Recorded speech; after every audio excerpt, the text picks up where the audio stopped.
Hello! First of all, thank you so much for the 200 subscribers. I know it's not that much, but it still means a lot to me. As always, if you have any requests or ideas for future videos, please let me know. I am running out of inspiration.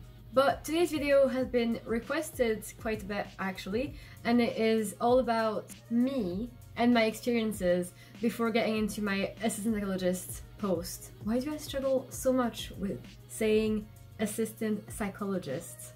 Oh, so I decided to structure this video into 3 categories. There's no reason for me to separate them, but I just like to structure my videos that way, so it's just more digestible. So anyway, the first category is going to be my uni experience, so my course and also what else I was doing that was uni related. And then second category is going to be while I was a university student, what else did I do? So what other sort of volunteering maybe I was getting involved with. And then part 3 is going to be after graduating and before getting my AP job. There's about a year gap between the two. What was I getting up to? So this video will have basically my experiences, a bit of reflections on them and what I learned from them, my courses, my advice. So yeah, if you just want to chill and learn, keep watching.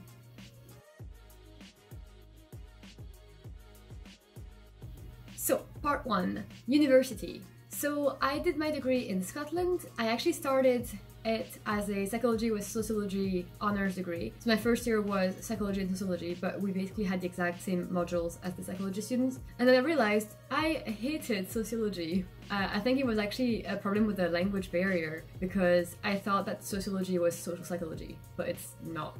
So anyway, I asked to change and transfer to the psychology only honors, and I did in second year.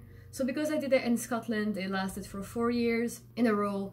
There was no placement or sandwich year. My uni didn't really offer much opportunities for volunteering or anything like that. We didn't have any clinical psychology modules. We had one counseling module, which was pretty good. We had one abnormal psychology module in 4th year, which was pretty much, yeah, focused on disorders. But our teacher actually was a really great, eclectic, kind of particular man who had really strong ideas against the DSM. So he was really going against everything that we as a cohort kind of were led to believe from the start. So it was such a slap in the face of, you know, the whole movement against diagnosis. It really was insightful and I learned a lot from that module. I think it really sort of shook my confidence that, oh, the DSM is wonderful, diagnoses are wonderful, blah, blah, blah. And that module was actually, yeah, it's beyond the disorder, beyond the labels. So anyway, that was really cool. So I did my dissertation and I did it on attentional biases and depression and anxiety symptoms. Not really interesting. I kind of regret doing it on that. I think I really was passionate about research methods. I really designed my project based on the research methods I wanted to use in the statistical analysis, not as much on the literature or my personal passion for topics. So it's still mental health related kind of, and it really gave me a lot of opportunity to use Qualtrics, ePrime, and obviously Excel and SPSS, which I love using. I got a 72 in my dissertation, or 74. I got a first, which I was so happy with, but because of a really bad grade I had in my organizational psychology module in 3rd year, my final degree classification is a 2-1 and it's 68.5%. I know, it's still too soon, I don't want to talk about it. I was so close to first, but it's okay, we move on. And it's the proof that even with a 2-1, it's still fine. So I volunteered a little bit with some members of staff. So there was one member of staff I got involved with. That sounds weird. There was one member of staff that I got in that. There was a project that I got involved with, a member of staff on creativity. So it was a little team of 3rd year students and her, and we were kind of designing a study from the ground up. So I was organizing sort of like the spreadsheets, thinking about participant data collection. We'd have to get them to come in the uni, etc. But because I got quite busy with uni, I didn't stay long in that sort of research group, which obviously I regret now. I think it would have been wonderful to see it to completion. And then at the end of 4th year, I also sort of started getting involved in a project on procrastination, but then again, that didn't really materialize into anything because of some ethics problems. So that was kind of my research experience uni-wise. Oh, although in my last year, I believe, for a semester, I was a research tutor, SPSS tutor, and I was helping a tutor, help with tutorials for second year psychology students in the labs, running through the tests. Like, they were seeing t-tests at the time, and correlations, research designs within and between subjects. I really enjoy that. I actually still right now, I guess I'm looking for an opportunity to be another teaching assistant, tutor assistant. I really enjoyed this kind of job. And yeah, I have a passion for teaching stats to people and learning about stats myself. Part 2, extracurricular activities. So in my penultimate year, third year, I decided to get in gear and to volunteer and try to do something psychology related. So I started being a befriender for a charity that works with families affected by Hep C and HIV. So I was a befriender for teenagers, and I did it for a while. It was quite good. I think it really it was my first step into the world of volunteering, my first step into the world of making connections with young people, finding ways of being a supportive presence. But it was kind of interesting as well to see about boundaries, because your title is a befriender, but you're still providing a service. You're not a real friend. So that was kind of awkward. And it took a while to get that around, you know, in your head, in the head of the service users. But it was really good as a first experience. Then in my last year of uni, fourth year, this is where it really started to get in motion. The first thing that I got involved with was to do the certificate from COSCA, which is the Counselling Association in Scotland. And it's a certificate, I think it's the equivalent to level 2 or 3 in England, I'm not sure. But basically it's a foundation for a CBT or counselling diploma qualification. Certificate was part-time and it took a year. It was so long, but it was quite worth it. It taught me a lot that uni didn't about counseling. We had a lot of role play exercises, we had a lot of reflective essays to pass each of the modules. There were 4 modules. So yeah, I recommend it, although it's not necessary. But it was, again, a good stepping stone if you needed it. I guess in retrospect, I don't think I needed it, but it didn't hurt. I volunteered in a counseling agency as a receptionist. This was kind of to put my foot in the door in case I was going to do the counseling masters or counseling, you know, postgraduate degrees, because I know you have to secure your own placements. So I was trying to make some contacts in the field and also see how the agency was run. It was all volunteer counselors and all volunteer receptionists. And I think there was like 1 or 2 paid members of staff to oversee everyone. It was quite good, made lots of contacts. I was welcoming clients, letting them out. Again, learning a lot about procedures, confidentiality, how to be organized, so time and task management. So I learned quite a lot of transferable skills there. And again, I was quite happy to be in this counseling environment, counseling field. But I did other things. So I volunteered in the psychiatric ward. That was really good. That one I got by emailing the psychiatric hospital of the city. And I emailed saying, hello, I would like to volunteer. And then I don't even know if I emailed the right place, but they directed me to like the volunteer hub. And we had a meeting, interview, quite informal. I got a place. At first I was helping teach French to a resident there. So like once a week I would go, we would meet. I was on a need to know basis, so I wasn't quite sure about the difficulties that the person was presenting with. But you know, sometimes we would meet in the ward, sometimes we would meet in the library of the hospital. It was quite varied, but yeah, it was really good to, again, get that first sort of contact and support with people experiencing mental health difficulties, learning about the NHS, learning about what it's like to work for the NHS. That was invaluable. That was my first NHS role.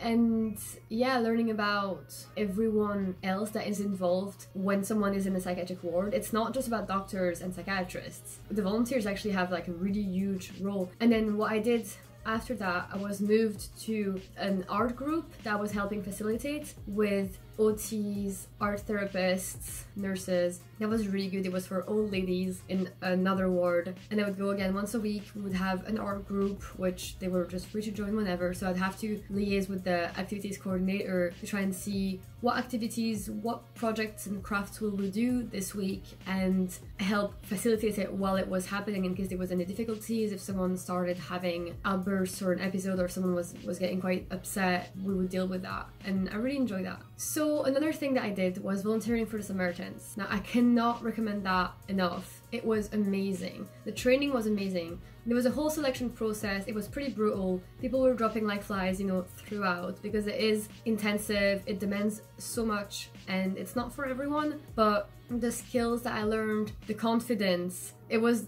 that was my first experience of genuinely providing support that was just tailored for mental health on the phone with strangers. It was crazy for me. I was terrified. I was young and impressionable. And I had a few, really bad calls. I had a few really good calls. And again, I would just go every week in the Samaritan Center building and help out. I had some face-to-face encounters, some emails, text support, but mostly on the phone. And I met a variety of people, seeing all the different reasons why they were giving out their time to the Samaritans. So if you're able to, definitely check that out. Okay, and then the last thing that I volunteered as was an honorary assistant psychologist. And I heard about that because someone on the COSCA certificate course told me that someone was looking in her place of work, which was with veterans, which was an NHS service. They were looking to get an assistant psychologist, and a voluntary one. And she gave me the number of the person to call. I called them immediately and we had an interview and I got it, etc. I actually had someone message me from my YouTube videos saying that she got a place at that exact place as an honorary assistant psychologist. So that's quite funny. I really enjoyed my time there. I learned so much. It was, again, so relevant, not in the sense that, oh my god, I'm going to gain so much from it, it's good for the doctorate, but because it was what I wanted to do. I really enjoyed meeting the veterans, shadowing the psychologists when we were doing assessments, having the team meetings at the start, seeing the work of support workers and therapists and psychologists and psychiatrists all come together for, one client, one patient, one veteran. And my main role was to be in charge of the database, so it was overwhelming and really hard and all over the place, but I helped develop an end of the year report for the service that the NHS would publish. There was a lot to do. I wish I could have given it more time. I wasn't going there as regularly or as often as some of the other opportunities that I wasn't involved with. So in retrospect, I think I would want to do more. So I would ask for more tasks, come more often, and yeah, just not be so scared of bothering people and just ask to help out more. It's not always easy, and also I couldn't afford to spend more unpaid hours a week.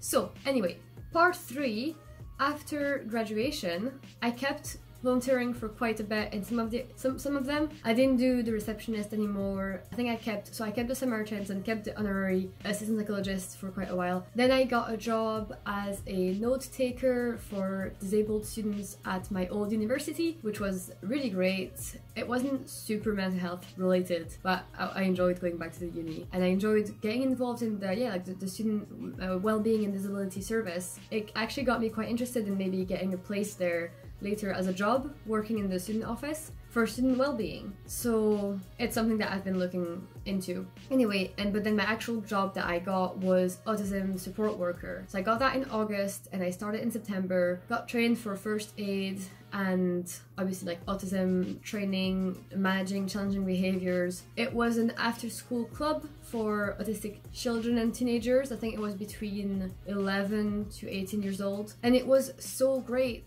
It was demanding, but extremely rewarding. I built amazing relationships. We were sort of at first kind of paired with different children every week, but then we started getting like regular pairings once a relationship had been built and the supervisor kind of decided who was getting along with whom better. So anyway, and I really formed a really good relationship with one of the kids, and we were sort of working towards achieving their own goals. So the first sort of half of the year was to define which goals they wanted to achieve and how we would achieve them. We were working with the cairns, and it was like social skills, physical skills, something related to the community, etc. And I'd have to like have 2 or 3 goals in each category, and there were 6 categories. And we would just come up with ideas. So one time my kid said he wanted to make a presentation on a musical. Another time he said that he wanted to cook for the rest of the group that evening, and we would just plan for that and carry out the goals. Unfortunately, that got cut short in April when lockdown happened, so I didn't finish that year, but